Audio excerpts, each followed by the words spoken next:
موضوع الدرس في قصة رجل مؤمن من آل فرعون،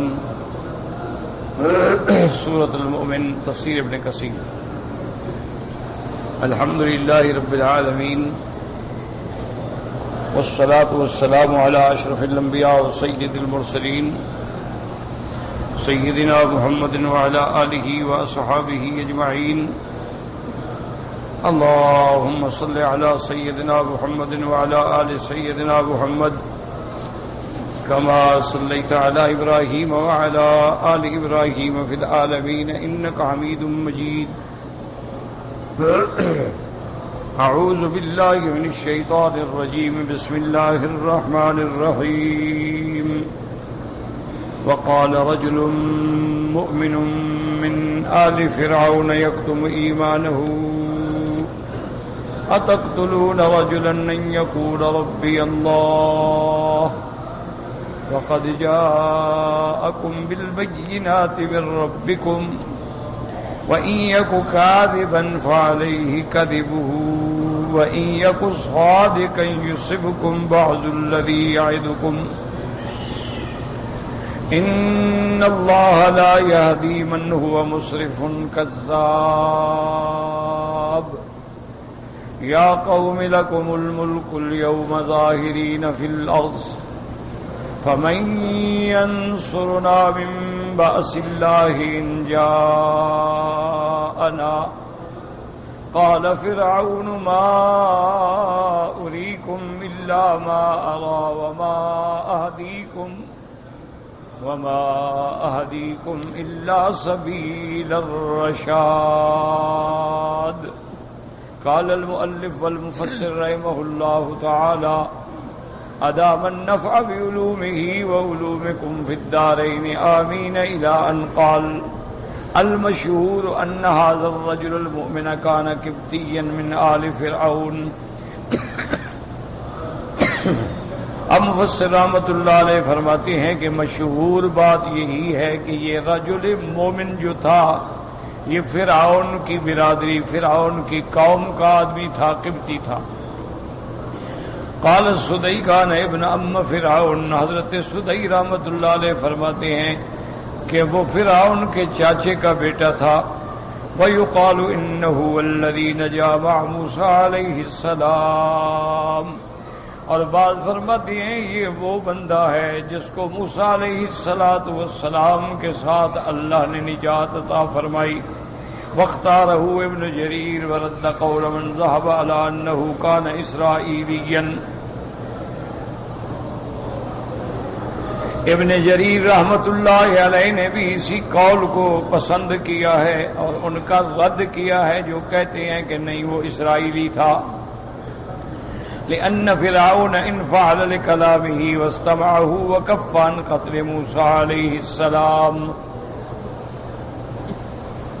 مفسر ابن جریر رحمۃ اللہ علیہ فرماتے ہیں کہ فرعون نے اس کی بات پہ توجہ کی، بات سنی اور موسیٰ علیہ السلام کے قتل سے بھی رک گیا.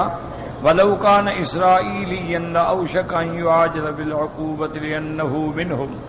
اور اگر یہ رجل مومن یہ بھی بنو اسرائیل میں سے ہوتا تو فرعون بات بھی نہ سنتا، بلکہ جلد سے جلد نعوذ باللہ عذاب دینے کی کوشش کرتا. وقال ابن جریر عن ابن عباس رضی اللہ عنہما لم یؤمن من آل فرعون سوا هذا الرجل وامرأة فرعون والذی قال. ابن جریر رحمت اللہ علیہ نے حضرت ابن عباس کا یہ قول بھی نقل فرمایا ہے کہ فرعون میں قوم میں سے کوئی بھی مسلمان نہیں ہوا. ایک اس کی بیوی تھی جو مومنہ تھی اور ایک یہ بندہ ہے جو ایمان لے آیا اور اس کی قوم میں کوئی بھی ایمان نہ لایا. ایک یہی بندہ ہے. والذی قال وامرأة فرعون والذی قال یا موسیٰ ان الملأ یأتمرون بک لیقتلوک، اور جس نے موسیٰ علیہ السلام کو آ کے خبردار کیا تھا کہ فرعون کے سردار مشورہ کر رہے ہیں تیرے قتل کا، تم بچ جاؤ. رواہ ابن ابی حاتم وقد كان هذا الرجل يكتم ایمانه عن قومه الكبت فلم يظهر الا هذا اليوم حين قال فرعون ذروني اقتل موسى فاخذت الرجل غضبة لله عز وجل. اب فرماتے ہیں کہ ابن ابی حاتم فرماتے ہیں کہ هذا الرجل يكتم ایمانه، یہ اپنے ایمان کو چھپاتا تھا، قبطیوں کو کبھی ظاہر نہیں کیا کہ میں مسلمان ہو گیا ہوں یا موسیٰ علیہ السلام پہ ایمان لے آیا ہوں، مگر اس دن جس دن فرعون نے کہا کہ میں موسیٰ علیہ السلام کو قتل کرنا چاہتا ہوں، ذرونی اقتل موسیٰ ولیدع ربہ، مجھے چھوڑو تاکہ میں پھر موسیٰ علیہ السلام کو قتل کروں. تو اب یہ بندہ جو ایمان کو چھپاتا تھا اب صبر نہ کر سکا، اور اللہ تبارک و تعالیٰ کی خاطر، اللہ تبارک و تعالیٰ کی وجہ سے جلال جوش میں آیا. وَأَفْضَلُ الْجِهَادِ كَلِمَةُ عَدْلٍ عِنْدَ سُلْطَانٍ جَائِرٍ. اسی طرح حدیث مبارک میں آتا ہے کہ سب سے بڑا جہاد یہ ہے کہ بندہ ظالم بادشاہ کے سامنے کلمہ حق ادا کرے. كما ثبت بذلك الحديث ولا اعظم من هذه الكلمه عند فرعون وهي قوله. اور اس سے بڑا کلمہ کیا ہو سکتا تھا جو اس نے فرعون کے سامنے کھڑے ہو کے کہا، اتقتلون رجلا ان يقول ربي الله اللهم الا ما رواه البخاري رحمه الله في صحيحه حيث قال حدثنا علي بن عبد الله قال حدثنا وليد بن مسلم قال حدثنا الأوزاعي قال حدثني يحيى بن أبي كثير قال حدثني محمد بن إبراهيم التيمي قال حدثني عروة بن الزبير رضي الله تعالى عنهما قال قلت لعبد الله بن عمرو بن العاص رضي الله عنهما أخبرني بأشد شيء صنعه المشركون برسول الله صلى الله عليه وسلم. قال بين رسول الله صلى الله عليه وسلم يصلي بفناء الكعبة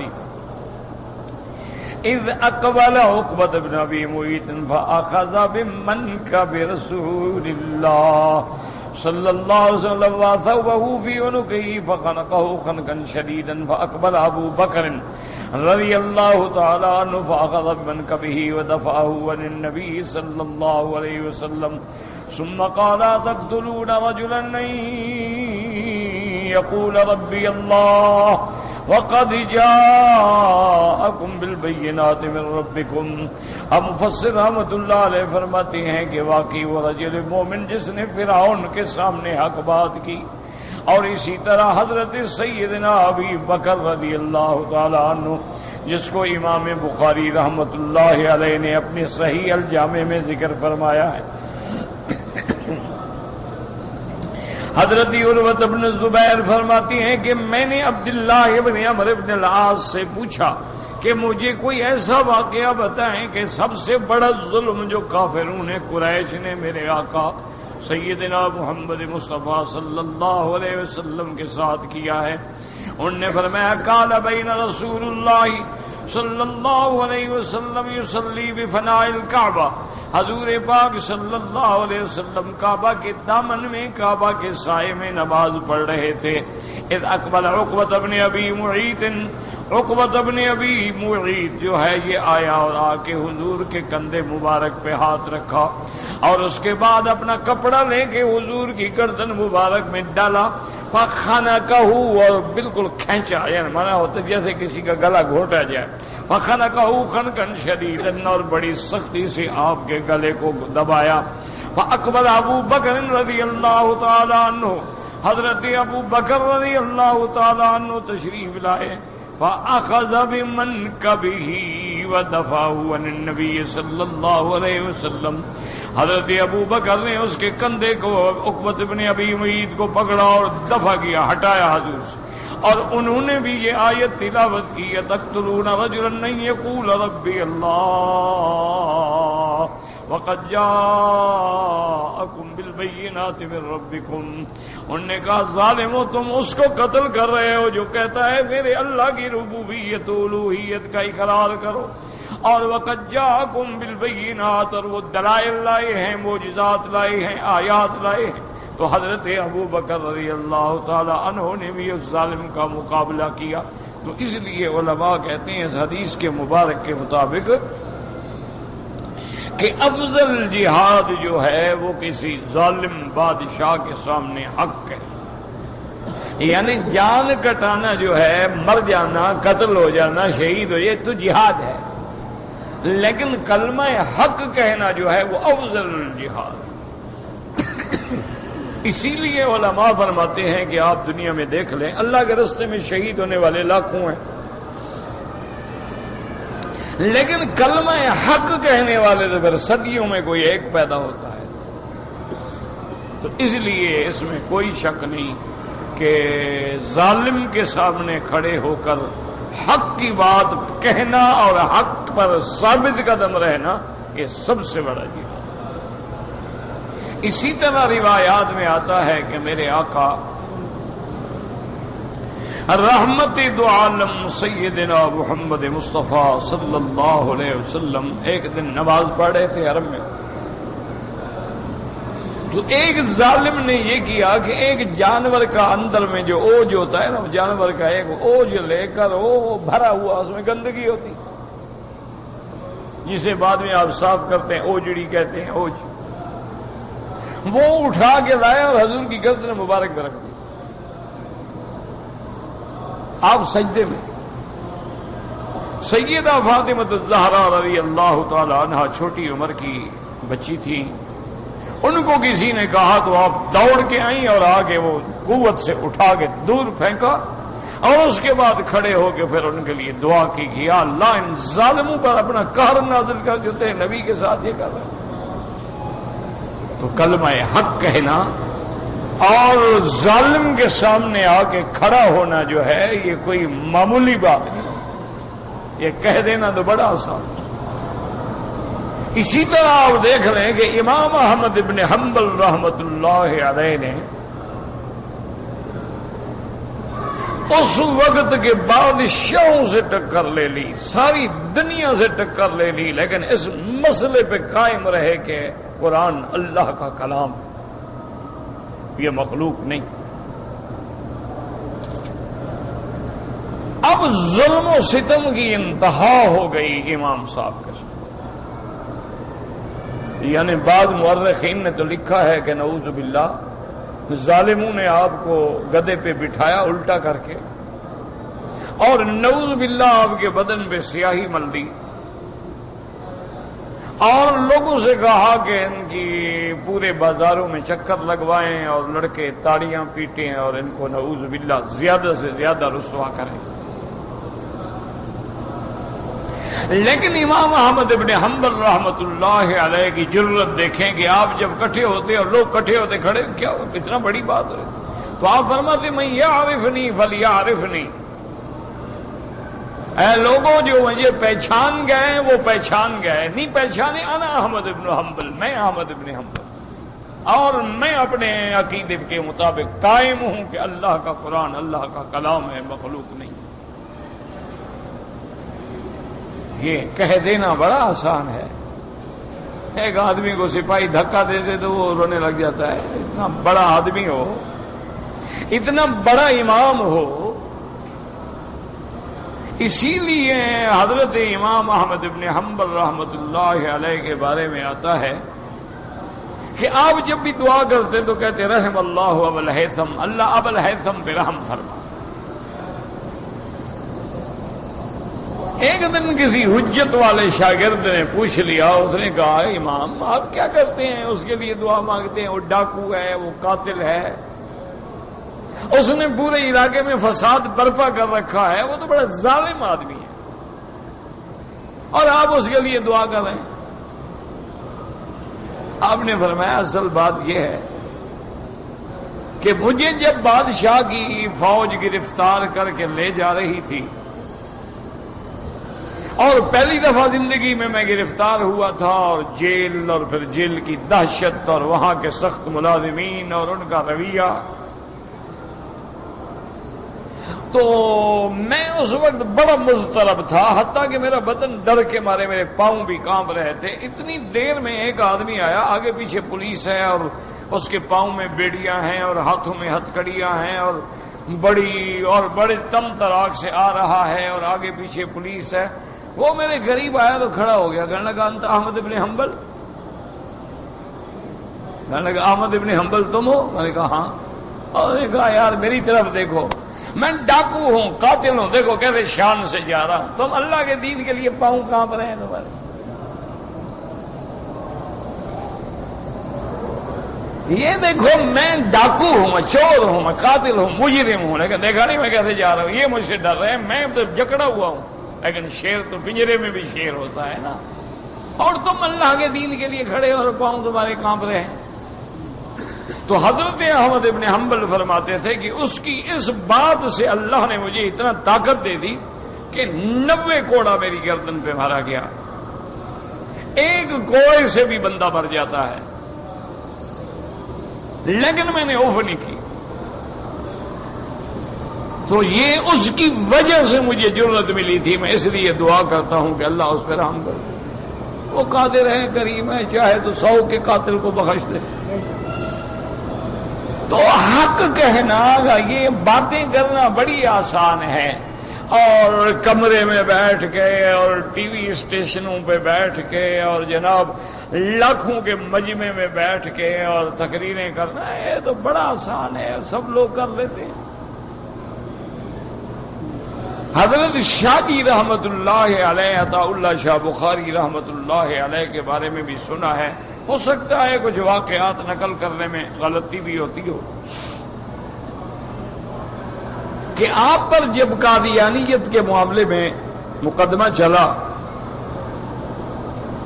اور اس دور میں اللہ معاف کرے آپ جب کورٹ میں آئے تو اس نے پوچھا جج نے کہ آپ نے کہا ہے کہ قادیانی کافر ہے اور مرتد ہے اور واجب القتل ہے اور مرتد کو قتل کر دینا چاہیے, آپ نے یہ کہا ہے؟ اور وکلاء نے کہا تھا کہ آپ اس بات کا اقرار نہ کریں.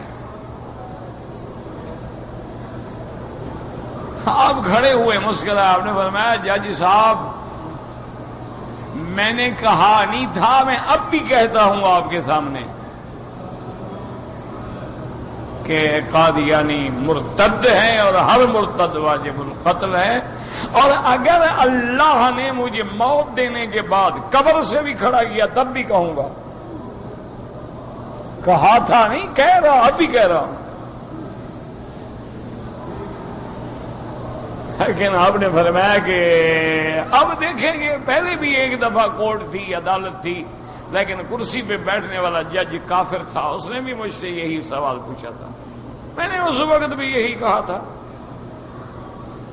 لیکن وہ تو کافر تھا, اس نے تو میرا مقدمہ ختم کر دیا, تمہارا پتہ نہیں تم کیا کرتے ہو. تو کہنا بڑا, زبان سے کہنا بڑا, لیکن حق کہنا, اور پھر خاص طور پہ فرعون جیسے آدمی کے سامنے کھڑے ہو کے حق کہنا, یہ کوئی معمولی بات نہیں ہوتی ہے. ابھی جہل کے سامنے کھڑے ہو کے حق کہنا, 7 سال کی بچی ہے ابھی بھی اسماء, ابھی جہل آتا ہے اور کہتے ہیں آئینہ ابو کی, اسماء کہاں ہے تمہارا باپ؟ نے کہا لا ادری, میں نہیں جانتی کہ اب کہاں ہوگا. ظالم نے تھپڑ مارا, آج بھی تاریخ میں محفوظ ہے کہ اس نے جو تھپڑ مارا دائیں گال پر, بائیں گال کی بالی ٹوٹ کے دور جا گری, اور 6 فٹ کا لمبا تڑنگا ہاتھی آدمی, اور سامنے معصوم بچی. لیکن بی بی اسماء کی زبان سے اب والد کے خلاف یا حضور کے خلاف کوئی بات نہیں نکلی, بس راز نبوت ہے, جان دے دیں گے, کوئی بات نہیں. ورنہ بتا سکتی تھی آپ غار میں ہیں, ہجرت کر کے گئے ہیں, میرا ابا بھی ساتھ ہے, اور رات کو ہمارا آدمی جا کے دودھ بھی پہنچاتا ہے. 1 منٹ کی بات ہے, تو گھر کے لوگ تھے, سب کچھ جانتے تھے, لیکن اس نے مار برداشت کر لی, زبان سے بات نہیں نکالی. اس لیے یہ کہہ دینا بڑا آسان ہے میرا بھائی, تقریروں پہ اور ممبروں پہ بیٹھ کے اور حلوے کھا کے. اسی لیے ہمارے ایک بزرگ تھے, میرے استاد بھی تھے، بزرگ بھی تھے، بہت بڑے عالم بھی تھے، مجاہد بھی تھے، اللہ ان کی قبر پہ سب علماء کی جو فوت ہو چکے ان قبروں پہ کروڑوں رحمتیں فرمائے۔ وہ ہمیشہ کہا کرتے تھے بیٹا مکی صاحب، بیٹا ہم قیامت میں پتہ نہیں خدا کو کیا جواب دیں گے۔ انبیاء اور اللہ کے اولیاء نے پتھر کھا کے بھی حق پہنچایا، ہم نے حلوہ کھا کے بھی نہ پہنچایا۔ فرماتے تھے بیٹا خدا جانے ہم کیا جواب دیں۔ انبیاء نے پتھر برداشت کیے، بلال کو تڑپایا گیا، صحابہ کو پھانسیوں پہ لٹکایا گیا، یعنی تپتے ہوئے مکے کے سنگ ریزوں پہ لٹایا گیا، اوپر سینے پہ پتھر رکھے گئے، بڑے بڑے کانٹے کھجور کے لا کے بدن میں ایک جیسے کانٹے چبوتے ہیں چبوئے گئے، لیکن انہوں نے کلمہ توحید نہیں چھوڑا۔ کہا ہمیں لوگ حلوہ دیتے ہیں، گاڑیاں لاتے ہیں، ہوائی جہازوں کی ٹکٹ دیتے ہیں، استقبال کرتے ہیں، گلے میں پھول ڈالتے ہیں، جلوس کر نکال کے لے جاتے، پھر بھی ہم حق نہ کہیں تو خدا کو کیا جواب؟ اتنے اکرام کے بعد بھی حق کی بات نہ کریں۔ تو اس لیے فرماتے ہیں کہ بھئی حضرت ابو بکر رضی اللہ تعالی عنہ نے بھی یہ حق ادا کیا۔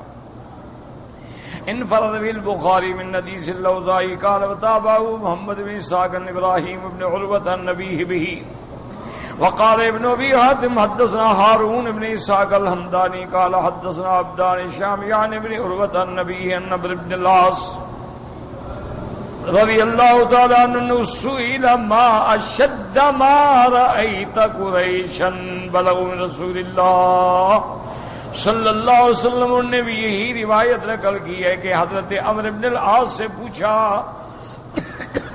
سوال ہوا کہ سب سے سخت کارروائی جو قریش نے حضور کے خلاف کی، قال مر بهم صلی اللہ ذات یوم فقالوا له انت تنهانا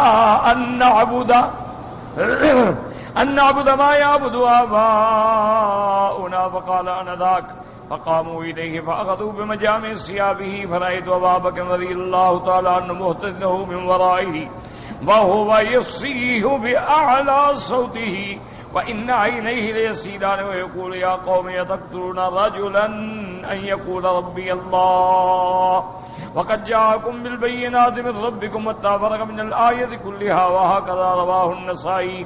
وہ فرماتی ہیں کہ حضور صلی اللہ علیہ وسلم ایک دن گزرے تو قریشی بیٹھے ہوئے تھے، ان قریشیوں نے کہا انت تنہانا ان نعبد ما يعبد آباؤنا، انہوں نے کہا آپ ہمیں منع کرتے ہیں کہ جن خداؤں کی ہمارے ماں باپ باپ دادا عبادت کرتے آئے ہیں، آپ کہتے ہیں ان کو ہم چھوڑ دیں، عبادت نہ کریں، وہ بندہ تم ہو؟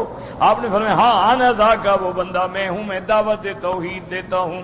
تو وہ ظالم اکٹھے ہوئے اور حضور کے کپڑوں کو پکڑ کے آپ کو خانہ کا آپ کے گلے کے اندر کپڑا ڈال کے کھینچا، اور فرماتی ہیں کہ میں نے دیکھا ورائد ابا بکر رضی اللہ تعالی عنہ محتضنہ من ورائہ، کہ حضرت ابو بکر پیچھے سے آپ کی ڈھال بنے ہوئے تھے، وہ یصیح باعلی صوتہ، اور بڑے بلند آواز کے ساتھ کہہ رہے تھے، اور ابو بکر کی آنکھیں جو ہیں وہ آنسو بہا رہی تھیں، اور ان کی زبان پہ یہ آیات مبارک تھی، اتقتلون رجلا ان یقول ربی اللہ وقد جاءکم بالبینات من ربکم، یہ ساری آیت تلاوت کی۔ اب مفسر فرماتے ہیں اسی طرح امام نسائی نے من حدیث عبدۃ وجہ مسلم بن اللہ رضی اللہ تعالی انہوں نے بھی نقل کی ہے، وقولہ تعالی وقد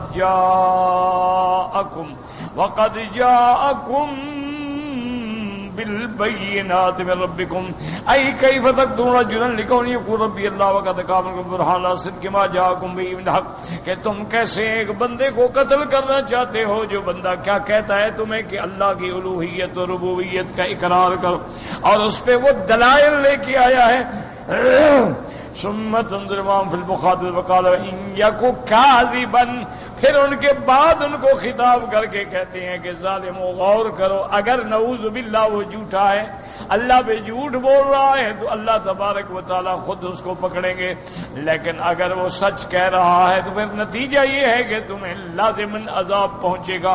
وَإِن يَكُ كَاذِبًا فَعَلَيْهِ كَذِبُهُ وَإِن يَكُ صَادِقًا يُصِبْكُم بَعْضُ الَّذِي يَعِدُكُمْ، یعنی اذا لم يظهر لكم سيئة ما جاءكم به من العقل والرأي التام والحزم ان تتركوه ونفسه، اگر تمہاری عقل، تمہاری فکر، تمہاری رائے سے حقیقت تم پہ واضح نہیں ہوتی،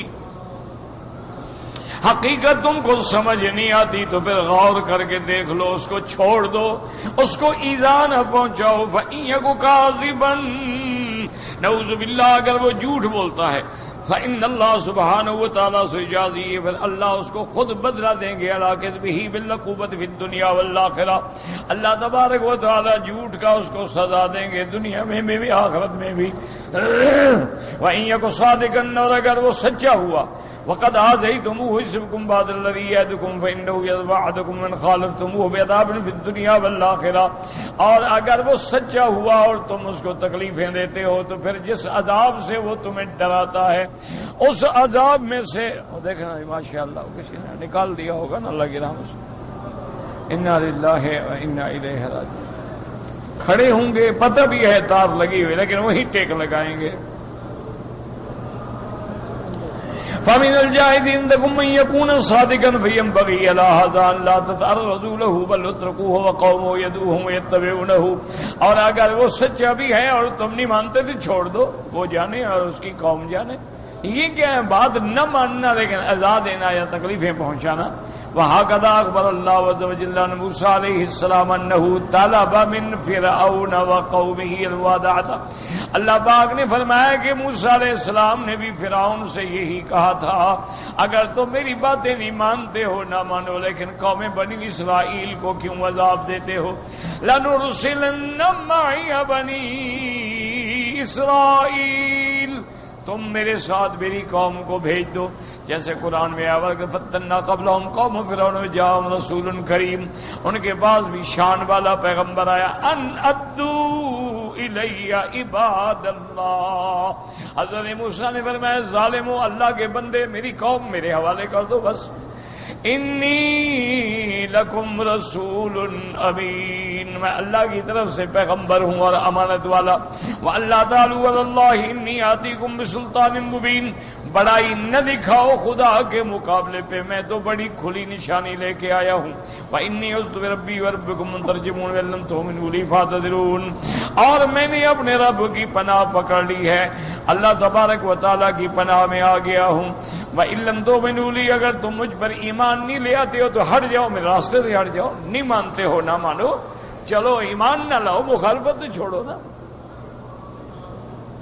وَهَكَذَا قَالَ رَسُولُ اللَّهِ صَلَّى اللَّهُ عَلَيْهِ وسلم قُرَيْشٍ يَتْرُكُوهُ يَدْعُو إِلَى اللَّهِ تَعَالَىٰ عِبَادَ اللَّهِ وَلَا يَمَسُّوهُ بِسُوءٍ وَيَصِلُوا مَا بَيْنَهُ وَبَيْنَهُم مِّنَ الْقَرَابَةِ بِمَا بَيْنَ فِي تَرْكِ أَذِيَّتِهِ قَالَ اللَّهُ عَزَّ وَجَلَّ قُل لَّا أَسْأَلُكُمْ عَلَيْهِ أَجْرًا إِلَّا الْمَوَدَّةَ فِي الْقُرْبَىٰ أَن لَّا تُؤْذُونِي فِيمَا بَيْنِي وَبَيْنَكُمْ وَلَا تُؤْذُونِي وَتَتْرُكُوا بَيْنِي وَبَيْنَ النَّاسِ وَلَا وَقَعَتِ الْحُدْيَبِيَّةُ يَوْمَ الْحُدَيْبِيَّةِ وَكَانَ فَتْحًا مُّبِينًا۔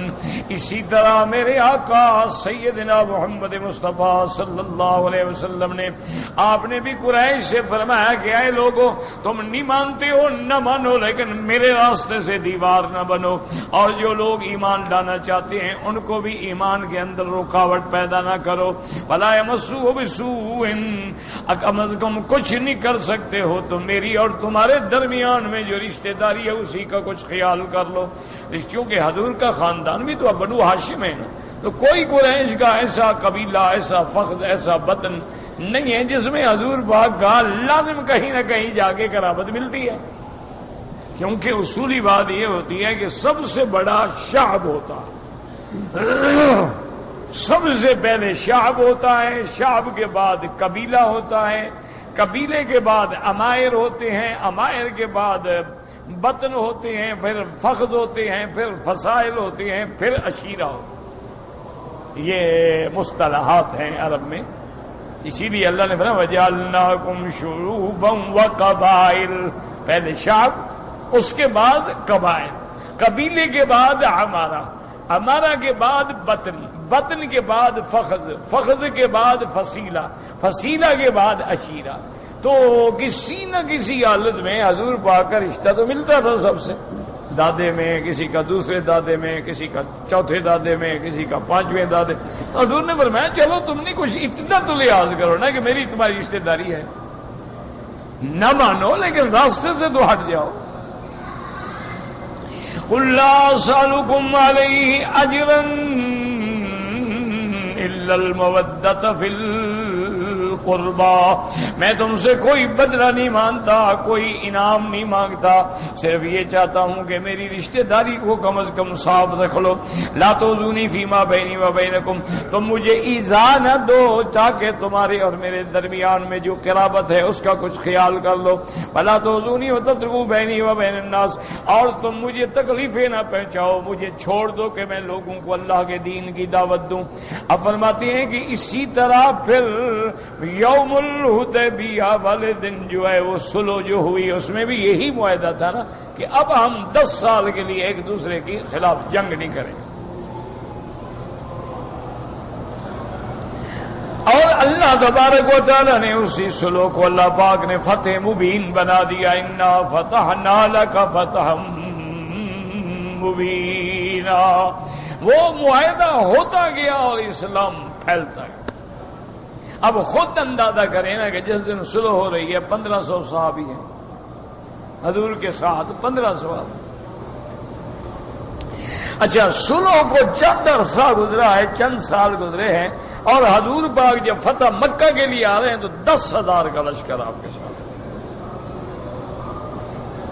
اللہ کی حکمت ہے، اللہ نے اسی فتح، اسی صلح جو تھی اسی کو فتح بنا دیا۔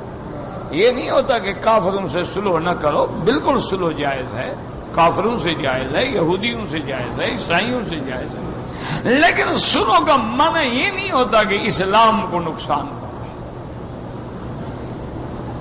اور اللہ کے پیغمبر تھے، ان کو تو پتہ تھا نا کہ جو صلح ہو رہی ہے وہ اللہ کے حکم سے ہو رہی ہے، صلح کرنا جائز۔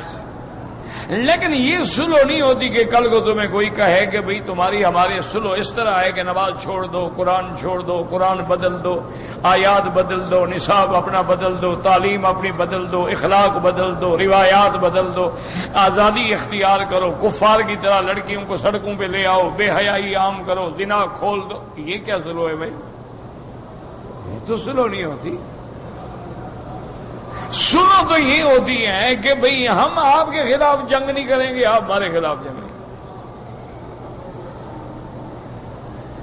گے۔ اور حضور اپنے عہد پہ قائم رہے، عہد توڑا تو انہوں نے توڑا،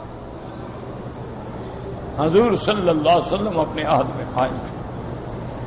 اللہ کا نبی ہے، اللہ کا نبی کبھی عہد کر کے پھر نہیں سکتا۔ اور اللہ نے پھر ایسی شان دی کہ پہلے خیبر فتح ہو گیا، اس کے بعد جتنے قریبی علاقے تھے فتح ہے، سارے فتوحات ہو گئے۔ اس کے بعد پھر حضور نے جب فتح مکہ کے لیے ارادہ کیا تو پھر 10,000 کا لشکر حضور کے ساتھ آیا۔ قریش پہاڑوں پہ کھڑے دیکھ رہے ہیں اور کانپ رہے ہیں۔ اس لیے مفسر رحمۃ اللہ علیہ فرماتے ہیں کہ پھر اللہ پاک نے اسی کو فتح بنایا۔ ان اللہ لا یہدی من هو مسرف کذاب، اے لو کان هذا الذي يذم الله تعالى ارسل اليكم كاظما كما ظلموا لكان امره بين كل احد في اقواله وافعاله فكان تكون في غايه الاختلاف والاضطراب، وهذا الامر سديدا ومنهج مستقيما، ولو كان من المسرفين الكذابين ما هداه الله وارشده الى ما تنظام امره وفعله۔ اب اس نے یہ بھی کہا کہ ان اللہ لا يهدي من ہوا مسرف کذاب، جو آدمی حد سے نکلنے والا ہو، جھوٹا ہو، اس کو خدا ہدایت نہیں دیتے۔ اور نے کہا ظالم و موسیٰ علیہ السلام کی باتیں سنو، کیا کہتا ہے، اس میں تو کوئی جھوٹ نہیں۔ تو اگر نعوذ باللہ وہ جھوٹا ہوتا تو پھر وہ ایسی باتیں تو نہ کر سکتا۔ وہ تو ہر بات میں ہدایت کی بات کر رہا ہے جو دلیل ہے کہ وہ سچا ہے۔ اس لیے مفسر فرماتے لو کان ھذا الذی یزعم کہ اللہ نے اس کو رسول بنا کے بھیجا ہے، لیکن نعوذ باللہ اگر وہ جھوٹا ہو کما تزعمون جیسے تم گمان کرتے ہو، لکان امرہ بینا تو پھر اس کا جھوٹ بھی واضح ہو جاتا، ہر کسی پہ اس کے اقوال و افعال کھل جاتے، اس میں اختلاف ہوتا، اضطراب ہوتا۔ لیکن موسیٰ علیہ السلام تو بالکل سیدھے راستے پہ ہیں، ان کا منہج جو ہے بالکل مستقیم ہے۔ اگر وہ مسرفین کذابین میں ہوتے تو اللہ ان کو ہدایت ہی نہ کرتا۔ وَأَرْشَدُوا إِلَىٰ مَا تَنظَامِ أَمْرِهِ وَفِعْلِهِ، ان کا امر دیکھیں، احکام دیکھیں، افعال دیکھیں۔ ثم قال المؤمن محذرا قومه زوال نعمت اللہ عنہم وحلول نقمت اللہ بہم، اس کے بعد اس رجل مومن نے اپنی قوم کو ڈرایا کہ ظالم ہو، کہیں ایسا نہ ہو جو اللہ نعمت دیتے ہیں وہ چھین بھی تو سکتے ہیں، جیسے اللہ نے تمہیں طاقت دی ہے، بادشاہت دی ہے، وہ اللہ چھیننے پہ بھی قادر ہے، جیسے اللہ نے تمہیں صحت دی ہے وہ بیماری دینے پہ بھی قادر ہے، اللہ کے عذاب سے ڈرو۔ یا قوم لکم الملک اليوم ظاہرین فی الارض، اے قد انعم اللہ علیکم بہذا الملک والظہور فی الارض بالکلمۃ النافذہ والجاہ العریض فراؤ هذه النعمۃ بشکر اللہ وتصدیق رسولہ واحذروا نعمت اللہ ان کذبتم رسولہ، اللہ نے تم کو انعام کیا ہے، تمہیں ملک دیا ہے، تمہیں سلطنت دی ہے، تمہیں زمین پہ قوت دی ہے، تمہارا کلمہ چل رہا ہے، حکم چل رہا ہے، اتنی بڑی شان دی ہے، اللہ کی اس نعمت کا شکر کرو، اللہ کے رسول کی تصدیق کرو، اللہ کے عذاب سے بچ جاؤ۔ اگر تم نے اللہ کے پیغمبر کو جھٹلایا تو اللہ کا عذاب تمہیں پکڑ لے گا۔ فَمَن يَنصُرُنَا مِن بَأْسِ اللَّهِ إِن جَاءَنَا أَلَا تُغْنِي عَنكُمْ هَٰذِهِ هَٰذَا السَّاغِرُ وَلَا تُرُدُّوا عَنَّا شَيْئًا مِن بَأْسِ اللَّهِ إِنْ أَرَادْنَا بِسُوءٍ، کہنے لگا پھر یہ تمہارے لشکر، یہ تمہاری طاقت، یہ تمہارے فوج، تمہاری سپاہی کچھ بھی نہیں کر سکتے، اگر اللہ کا عذاب آیا تو اس کو کون ٹالے گا؟ قال فرعون لقومه رادًا على ما أشار به هذا الرجل الصالح البار الراشد الذي كان أحق بالملك من فرعون، اب فرعون نے جواب دیا اس بندے کا۔ مفسر کہتا ہے کہ ایسا بندہ جو صالح بھی تھا، جو اللہ تبارک و تعالیٰ کے ماننے والا، سیدھے رستے پہ چلنے والا، حق بات پہ اڑنے والا، اصل تو یہ مستحق تھا کہ فرعون کے بجائے ایسا آدمی ملک کا بادشاہ ہوتا۔ فرعون کہنے لگا ما اریکم الا ما ارا وما اہدیکم الا سبیل الرشاد، ما اریکم الا ما ارا ما اقول لکم واشیر علیکم الا ما اراه لنفسی وقد كذب فرعون في النقال حق کو صدق موسیٰ علیہ السلام جاء به من الرسالت، کہنے لگا دیکھو میں تو تم کو وہی بات کہتا ہوں جو اپنے لیے بہتر سمجھتا ہوں، وہی بات تمہارے لیے بھی بہتر سمجھتا ہوں۔ مفسر فرماتے ہیں کہ جھوٹ بولا اس بدبخت نے، حالانکہ فرعون جانتا تھا کہ موسیٰ علیہ السلام اللہ کے سچے رسول ہیں، اللہ کے سچے پیغمبر ہیں۔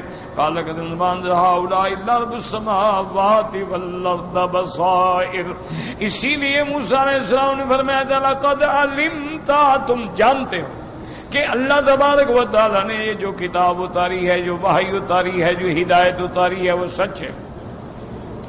وقال اللہ تعالی وجحدوا بها واستيقنتها انفسهم ظلما وعلوا، لیکن انہوں نے حق کا انکار کیا، ظلم پہ اڑے رہے۔ فرعون کہنے لگا ما اریکم الا ما ارا کذب فیہ وافترا وخان اللہ تبارک وتعالی ورسولہ ورعیتہ فغشهم وما نصاهم۔ اب مفسر فرماتے ہیں اس نے جھوٹ بولا، اس نے افترا کیا، اس نے خیانت کی، اللہ تبارک و تعالیٰ کے ساتھ بھی، اللہ کے پیغمبر کے ساتھ بھی، اپنے رعایا کے ساتھ بھی، اپنے رعایت کو بھی دھوکہ دیا، ان کی خیر خواہی نہیں سوچی۔ وما اہدیکم الا سبیل سبیل الرشاد اے وما ادعوکم الا الی طریق الحق والصدق والرشد کذالک فی ذلک وان کان قومک فتقوا اللہ تبارک و تعالی. اور کہنے لگا میں تو تمہیں سیدھا راستہ دکھاتا ہوں، طریق حق دکھاتا ہوں، طریق صدق دکھاتا ہوں. لیکن مفسر فرماتے ہیں اس میں بھی ظالم نے جھوٹ بولا، اس نے کبھی حق کی بات نہیں کی، کبھی حق کا راستہ نہیں دکھایا. لیکن افسوس ہے اس کے ظلم کے باوجود اس کی قوم جو تھی وہ فرعون کے تابع رہی. فاتبعوا امر فرعون، وہ فرعون کے حکم پہ چلتی رہی. وما امر فرعون برشید، لیکن فرعون کا نظام چلنے والا نہیں، اس کا حکم جو ہے وہ کامیاب نہیں. قال جل فرعون قومه وما هدى، اللہ نے دوسرے مقام پہ فرمایا کہ اس ظالم نے اپنی قوم کو بھی گمراہ کیا، ہدایت کی بات نہ کی. وفي الحديث ما من إمام يموت يوم يموت وهو غاش لرعيته إلا لم يره رائحة الجنة وإن ريحها ليوجد من مسيرة 500 عام والله سبحانه وتعالى الموفق للصواب. اور ایک حدیث میں آتا ہے کہ جب کوئی بادشاہ یا کوئی سردار یا کوئی امیر اس حال میں مرے کہ اپنے رعایا کو دھوکہ دیتا تھا، اپنے رعایا کا مال کھاتا تھا، اللہ اس کو جنت کی خوشبو سے بھی محروم کر دیں گے. حالانکہ جنت کی خوشبو جو ہے وہ 500 سال کے فاصلے سے آ رہی ہوگی، لیکن وہ بندہ جس کو اللہ سردار بنائے، حاکم بنائے، امیر بنائے، پھر اپنے رعایا سے خیانت کرے تو اس کو اللہ یہ سزا دیں گے. واللہ اعلم، واللہ سبحانہ وتعالی الموفق للصواب.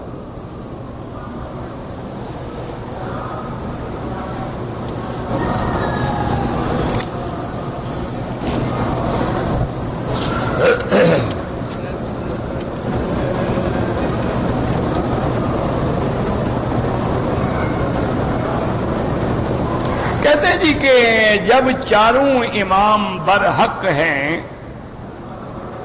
تو 4 اماموں میں اختلاف کیوں ہے؟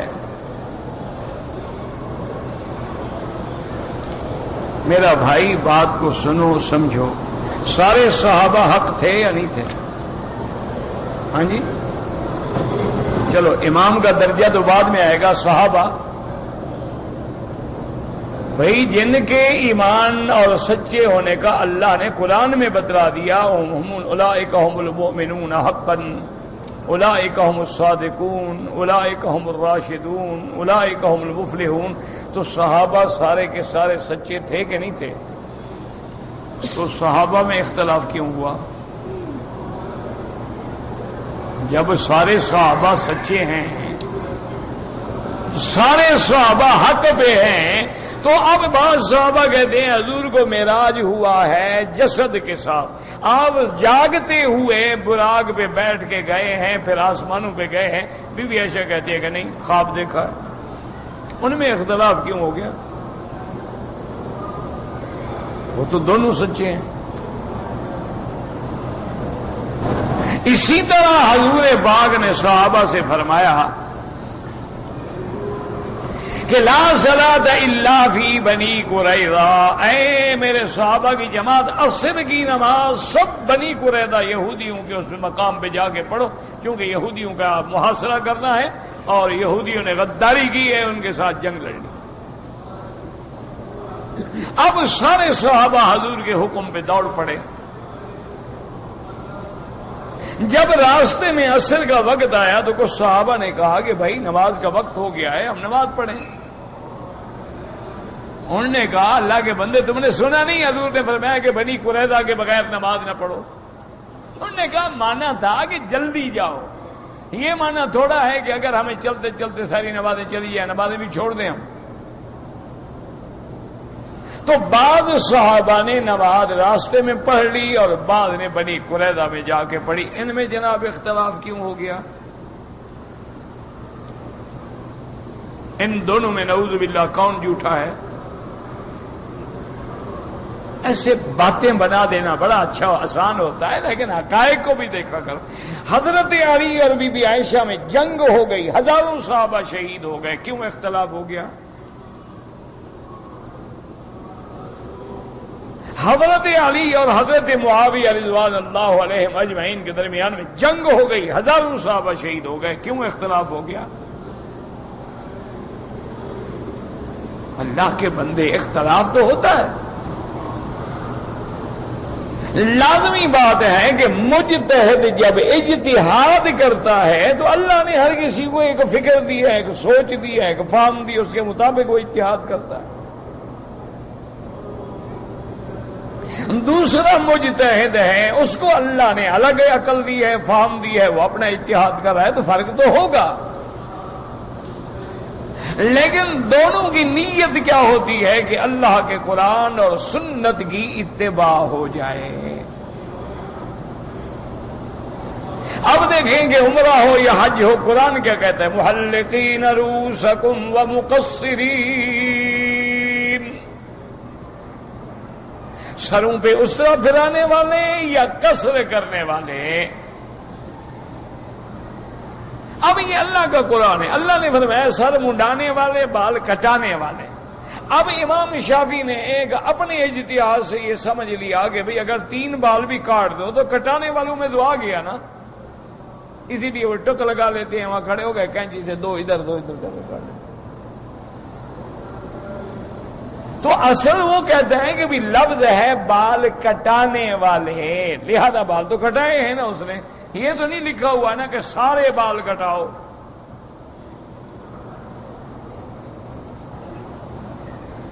تو اس کا اجتہاد ہے. امام ابو حنیفہ رحمۃ اللہ علیہ فرماتے ہیں کہ نہیں، سارے سر پہ اس طرح پھرواؤ، کیونکہ تھوڑا تھوڑا اس طرح پھروانے کو حضور نے منع کیا ہے کہ بھی 4 حصے کر لیے، کبھی 1 حصہ، کبھی 2 حصے، کبھی مسئلہ کر رہے ہو، پورا سر پہ اس طرح پھراؤ. تو جب اس طرح سارے سر پہ ہے تو بال بھی سارے سر سے کٹوانے ہوں گے. دوسری بات یہ ہے کہ امام ابو حنیفہ فرماتے ہیں کہ قرآن اترا ہے حضرت محمد مصطفیٰ پہ، ہم یہ دیکھ لیں کہ حضور نے ٹک لگوائے ہیں یا بال پورے کٹوائے ہیں. تو اللہ کے بندے، اختلاف تو ہوتا ہے. یہ کیا بات ہے کہ جی ان 4 امام اختلاف کیوں ہے؟ جی مسجد کے 4 دروازے ہیں، پھر 4 کیوں ہیں؟ 1 ہونا چاہیے، سارے اسی سے نکلیں، اسی سے مریں. یہ کیا بات ہے؟ جب بھی یہ اجتہاد ہوگا، اسی لیے ہمیشہ یاد رکھیں کہ جو مسئلہ اصول میں ہے، مثلا مغرب کی 3 رکعتیں ہیں، کوئی اختلاف نہیں. عشاء کی 4 رکعتیں ہیں، کوئی امام نہیں کہہ سکتا کہ 5 ہیں. اختلاف کہاں ہوتا ہے کہ 2 حدیثیں آ گئی، بھی آمین ایسا بھی ہے، زور سے بھی ہے، ایک نہیں یہ حدیث لے لی، ایک نہیں یہ لے لی، تمہیں اختلاف نظر آتا ہے. یا اسی طرح ہوتا ہے کہ جیسے آپ کورٹ میں جاتے ہیں، ججز بیٹھے ہیں، وکلاء بیٹھے ہیں، ایک مدعی ہے، ایک مدعا علیہ ہے، اس کا بھی وکیل ہے، اس کا بھی وکیل ہے، وہ بھی وہاں جناب کھڑے ہو کے کتاب پیش کر رہا ہے. وہ کہتا ہے کہ جناب آپ دیکھیں گے فلاں جگہ فلاں کتاب، فلاں قانون، فلاں تاریخ کا جو پہلا فیصلہ تھا اس کے حوالے کے مطابق یہ ہے. اور دوسرا وکیل کہتے ہیں نہیں جناب تم نے سمجھا نہیں، اس کا مقصد یہ ہے. اختلاف تو ہوگا. تو یہ تمہارے دماغ کی خرابی ہے، ان میں اختلاف فطری بات ہے. اچھا پھر حالات ہے، ایک حدیث ایک امام کو پہنچ گئی، ایک کو نہیں پہنچی، پھر بھی اختلاف ہوگا. اسی طرح مثلا 2 حدیثیں ہیں، ایک کو حضرت ابن عباس نے بیان کیا ہے، ایک کو حضرت عبداللہ ابن مسعود نے بیان کیا. ایک امام ابن عباس کی روایت لیتا ہے، وہ کہتے بھی چونکہ حبر المفسرین ہیں، حضور نے آپ کے لیے دعا کی تھی، لہذا جو روایت ابن عباس فرما رہے ہیں میں تو بھی اس حدیث کو لوں گا. اور امام ابو حنیفہ فرماتے ہیں کہ عبداللہ ابن مسعود چونکہ فقہائے صحابہ میں ہیں، اور یہ وہ بندہ ہے جس کے بارے میں حضور نے فرمایا تھا کہ جس پہ عبداللہ بن مسعود راضی، میں محمد بھی راضی، میرا خدا بھی راضی. وہ عبداللہ بن مسعود کی روایت لے لیتے ہیں. اس میں کیا اختلاف ہو گیا جناب؟ تمہیں اختلاف نظر آتا ہے، ہمیں تو الحمدللہ کوئی نظر نہیں آتا. اختلاف تو پھر تمہارے رنگوں کے اندر بھی ہے، اختلاف تمہاری زبانوں کے اندر بھی ہے، اختلاف تمہارے قد کے اندر بھی ہے، اختلاف تمہارے چلنے کے اندر۔ یہ کیا اختلاف؟ بات یہ دیکھنی ہے کہ تمام ائمہ اس لیے برحق ہیں کہ وہ سب تابع ہیں کتاب اللہ اور سنت رسول اللہ کے۔ اب اس کے سمجھنے کے اندر فرق آ سکتا ہے، اختلاف ہو سکتا ہے، فہم ہے، اللہ نے ایک کو فہم دی ہے، دوسرے کی اپنی۔ اب جب آیت نازل ہوئی الیوم اکملت لکم، آج دین میں نے مکمل کر دیا، سارے صحابہ خوش ہو رہے ہیں، ابن عباس ابو بکر رو رہے ہیں۔ اختلاف تو ہو گیا نا۔ صحابہ نے پوچھا کہ حضرت یہ تو خوشی کا موقع، آج دین مکمل ہو گیا، نعمت پوری ہو گئی، اللہ نے ہمارے دین اسلام کو پسند فرما لیا، یہ تو خوش ہونے کا موقع۔ نے فرمایا نہیں، جب کام پورا ہو جاتا ہے تو کام کرنے والا واپس چلا جاتا ہے۔ معلوم ہوا کہ محمد مصطفیٰ کے جانے کا وقت آ گیا کہ دین کا مکمل ہو گیا، اب کیا ضرورت ہے؟ اس آیت میں نظر آ رہا ہے فراق محمد مصطفیٰ، اور وہی ہوا کہ یہ آیت ذی الحج میں اتری اور حضور ربیع الاول میں فوت ہو گئے۔ تو اپنی اپنی فہم ہے اللہ کے بندے۔ اللہ پاک بس آپ کو ہدایت دے اور ہمیں بھی ہدایت دے۔ اگر کہتا ہے جی قرآن پاک غلطی سے گر جائے تو قرآن کے وزن کے برابر صدقہ کریں، یہ کوئی مسئلہ نہیں، یہ تمہارا گھڑا ہوا ہے، جیسے پہلا تم نے گھڑا ہے نا کہ اماموں میں اختلاف کیوں ہے، یہ مسئلہ بھی گھڑا ہوا ہے۔ اللہ نیت جانتا ہے کہ کیا میں نے قرآن کو اگر عمدن بے عزتی کے لیے پھر تو کافر ہو گیا، کلمہ پڑھے۔ ایک ہے غلطی سے اٹھانے لگا، گر گیا، میری نیت تو نہیں ہے توہین اللہ کے کلام کی، کچھ بھی نہیں، کوئی صدقہ نہیں، کوئی خیرات نہیں، کوئی وزن نہیں کرنا۔ یہ تو شکر کرو اہل سنت والجماعت کا قرآن ہے، شیعہ کا قرآن 70 کا تو لمبا ہو تو کتنی خیرات کرو گے؟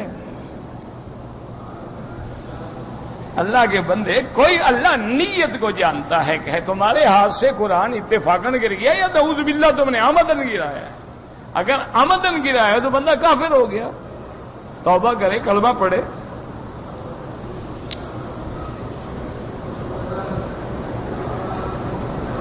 کوئی آدمی مر گیا، اس کے لیے حج عمرہ، ہاں جی بالکل نفلی عبادت ہے، بالکل کریں، اس کو ثواب اللہ دیں گے۔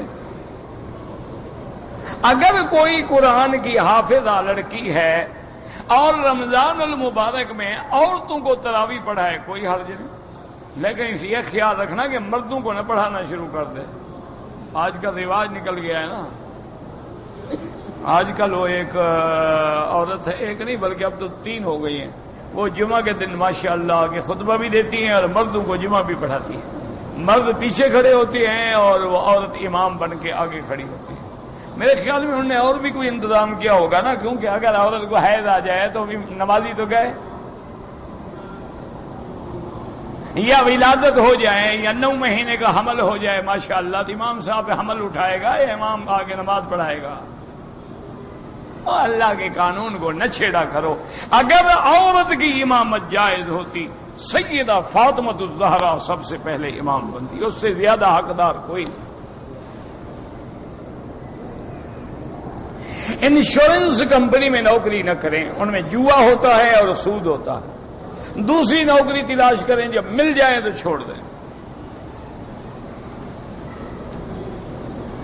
میرے لیے پریشانیاں ہیں، پریشانیوں کی دعا قبول کرنے کا تو اللہ نے وعدہ کیا ہے۔ اَمَّن يُجِيبُ الْمُضْطَرَّ إِذَا دَعَاهُ، کون ہے جو پریشان حال لوگوں کی دعائیں قبول کرتا ہے؟ تو اللہ سے مانگو انشاءاللہ، اور حسبنا اللہ ونعم الوکیل، جتنا پڑھ سکتے ہو پڑھو، درود شریف، استغفار، انشاءاللہ سب پریشانیاں اللہ دور کر دیں گے۔ کفیل کے نام پہ کام کر کے کمانا حلال ہے اگر تمہارا اتفاق ہے۔ اگر تمہارا اتفاق ہے کہ بھئی کام میں کروں گا، پیسہ کون دے گا، کیا کرے گا، کیا لگائے گا، یا کام میں کروں گا، ذمہ داری قانونی تمہاری ہوگی، آپس میں اتفاق کر لو، کوئی بات نہیں۔ لیکن یہ بھی دیکھو کہ قانون اجازت بھی دیتا ہے کہ نہیں دیتا۔ یہ نہ ہونا کہ آپ اپنا سب کچھ کریں اور قانون اجازت نہیں دیتا ہو۔ احتیاط کرو اللہ کے قانون۔ یہاں تو مملکت میں قانون قرآن و سنت ہے، بلا وجہ کیوں چھیڑتے ہیں، پریشان ہوتے ہیں بعد میں۔ ربنا تقبل منا انك انت السميع العليم وتب علينا انك انت التواب الرحيم اللهم اجعل لنا وللمسلمين من كل هم فرجا ومن كل ضيق مخرجا ومن كل بلاء عافيا. اللهم استرنا بسترك الجميل، اللهم استرنا بسترك الجميل، اللهم استرنا بسترك الجميل. اللهم يسر امورنا فرج همومنا اقضي حاجاتنا يا قاضي الحاجات. اللهم اشفنا واشف مرضانا وارحم موتانا واستجب دعاءنا ولا تخيب رجاءنا برحمتك يا ارحم الراحمين. اللهم انا نعوذ بك من زوال نعمتك وتحول عافيتك وفجاءة نقمتك وجميع سخطك. صلی اللہ تعالی علی خیر خلقہ سیدنا محمد وعلی آلہ وصحبہ اجمعین. اللہم صلی علی سیدنا محمد وعلی آل سیدنا محمد. ہمارے پاس تو تسبیح ہے.